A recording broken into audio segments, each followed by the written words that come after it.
All right, so we are going to be learning about democracy and votes for women today. As we go through this presentation, follow along on your piece of paper or on the Google Doc. You are going to be filling in the blanks. Remember, those blanks are the bold words that you see in this presentation. If it's going too fast and you don't have enough time to copy down the words, you can always hit pause and write down the word and then continue watching the video.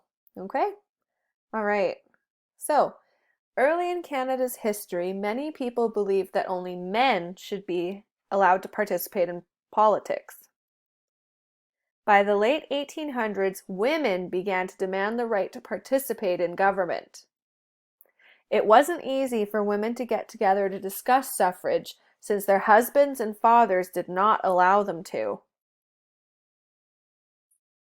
Some women organized pink teas, which are parties that had a lot of pink frilly decorations. If any men attended, the women would discuss topics of interest only to women.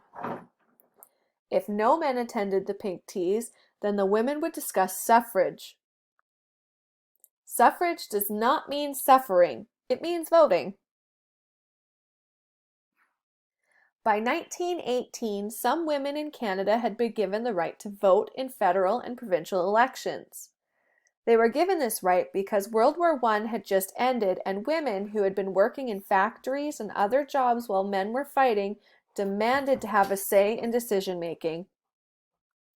Because of their religion, background, or country of origin, other women had to wait almost another 50 years. In 1929, a group known as the Famous Five worked for women's suffrage. They protested in Ottawa to bring attention to the issue of equality. The government notices this issue and changed the voting law to include women.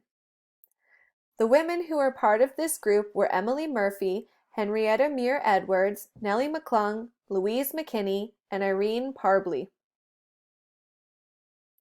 So what you're going to do next is you are going to read page 45 in the textbook, and you are going to answer the questions in your booklet.